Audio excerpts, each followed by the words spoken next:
In 1830, only a few miles away from what is now the great city of Cincinnati, Ohio, lay a huge and almost endless forest. The area had a few settlements established by people of the frontier. Many of them had already left the area for settlements further to the west, but among those remaining was a man who had been one of the first people to arrive there. He lived alone, in a house of logs, surrounded on all sides by the great forest. He seemed a part of the darkness and silence of the forest, for no one had ever known him to smile or speak an unnecessary word. His simple needs were supplied by selling or trading the skins of wild animals in the town. His little log house had a single door. Directly opposite was a window. The window was boarded up. No one could remember a time when it was not, and no one knew why it had been closed. I imagine there are few people living today who ever knew the secret of that window, but I am one, as you shall see. The man's name was said to be Murlock. He appeared to be 70 years old, but he was really 50. Something other than years had been the cause of his aging. His hair and long, full beard were white. His gray, lifeless eyes were sunken. His face was wrinkled. He was tall and thin, with drooping shoulders, like someone with many problems. I never saw him. These details I learned from my grandfather. He told me the man's story when I was a boy. He had known him when living nearby in that early day. One day, Murlock was found in his cabin, dead. It was not a time and place for medical examiners and newspapers. I suppose it was agreed that he had died from natural causes, or I should have been told and should remember. I know only that the body was buried near the cabin, next to the burial place of his wife. She had died so many years before him that local tradition noted very little of her existence. That closes the final part of this true story, except for the incident that followed many years later. With a fearless spirit, I went to the place and got close enough to the ruined cabin to throw a stone against it. I ran away to avoid the ghost which every well-informed boy in the area knew haunted the spot. But there is an earlier part to this story, supplied by my grandfather.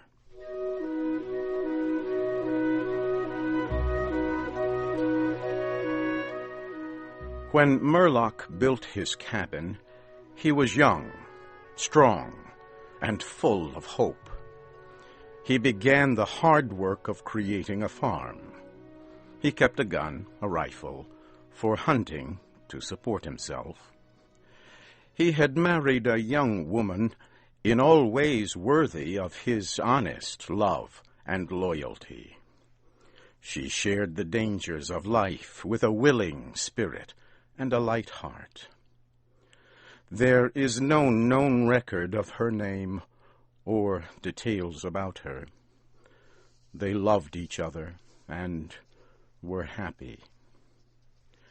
One day, Murlock returned from hunting in a deep part of the forest. He found his wife sick with fever and confusion. There was no doctor or neighbor within miles. She was in no condition to be left alone while he went to find help. So Murlock tried to take care of his wife and return her to good health. But at the end of the third day, she fell into unconsciousness and died.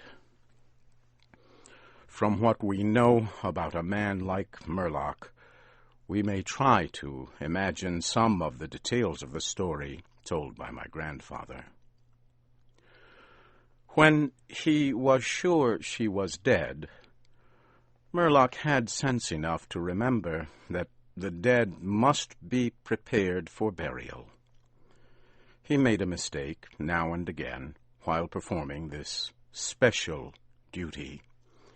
He did certain things wrong, and others which he did correctly were done over and over again.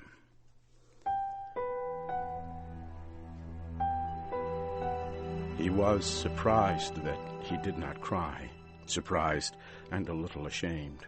Surely it is unkind not to cry for the dead. "Tomorrow," he said out loud, "I shall have to make the coffin and dig the grave, and then I shall miss her when she is no longer in sight. But now, she is dead, of course. But it is all right. It must be all right somehow. Things cannot be as bad as they seem." He stood over the body of his wife in the disappearing light. He fixed the hair and made finishing touches to the rest. He did all of this without thinking, but with care. And still through his mind ran a feeling that all was right, that he should have her again as before, and everything would be explained. Murlock had no experience in deep sadness. His heart could not contain it all. His imagination could not understand it. He did not know he was so hard struck. That knowledge would come later and never leave. Deep sadness is an artist of powers that affects people in different ways. To one it comes like the stroke of an arrow, shocking all the emotions to a sharper life. To another it comes as the blow of a crushing strike. We may believe Murlock to have been affected that way. Soon after he had finished his work, he sank into a chair by the side of the table upon which the body lay. He noted how white his wife's face looked in the deepening darkness. He laid his arms upon the table's edge and dropped his face into them, tearless and very sleepy. At that moment, a long screaming sound came in through the open window. It was like the cry of a lost child in the far deep of the darkening forest, but the man did not move. He heard that unearthly cry upon his failing sense, again and nearer than before. Maybe it was a wild animal, or maybe it was a dream, for Murlock was asleep.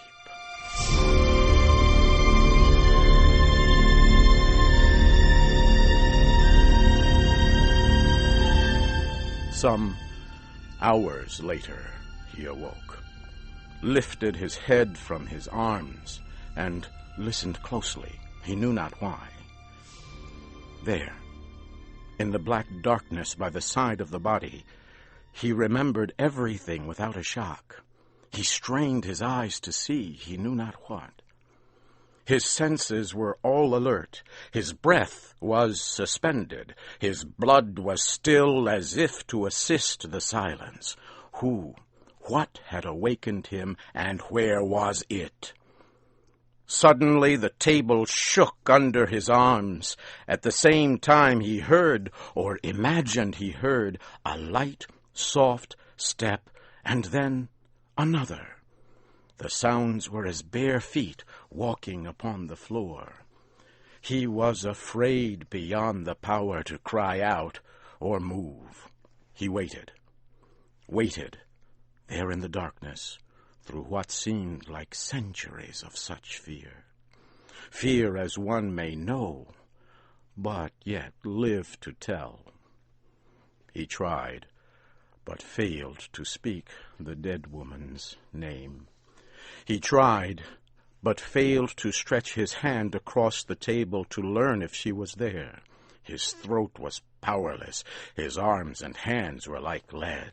Then something most frightful happened. It seemed as if a heavy body was thrown against the table with a force that pushed against his chest.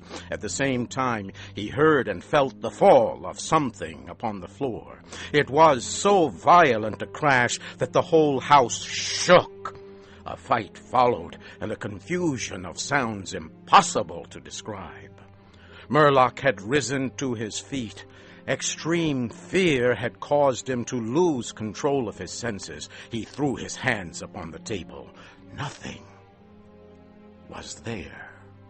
There is a point at which fear may turn to insanity, and insanity incites to action. With no definite plan, and acting like a madman, Murlock ran quickly to the wall. He seized his loaded rifle and, without aim, fired it. The flash from the rifle hit the room with a clear brightness. He saw a huge, fierce panther dragging the dead woman toward the window. The wild animal's teeth were fixed on her throat. Then there was darkness, blacker than before, and silence.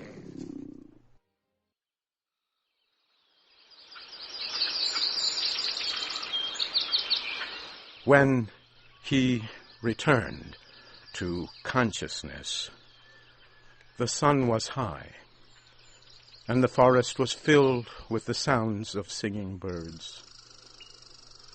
The body lay near the window, where the animal had left it when frightened away by the light and sound of the rifle.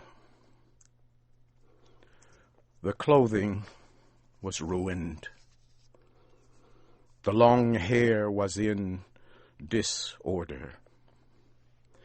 The arms and legs lay in a careless way, and a pool of blood flowed from the horribly torn throat. The ribbon he had used to tie the wrists was broken. The hands were tightly closed, and between the teeth was a piece of the animal's ear.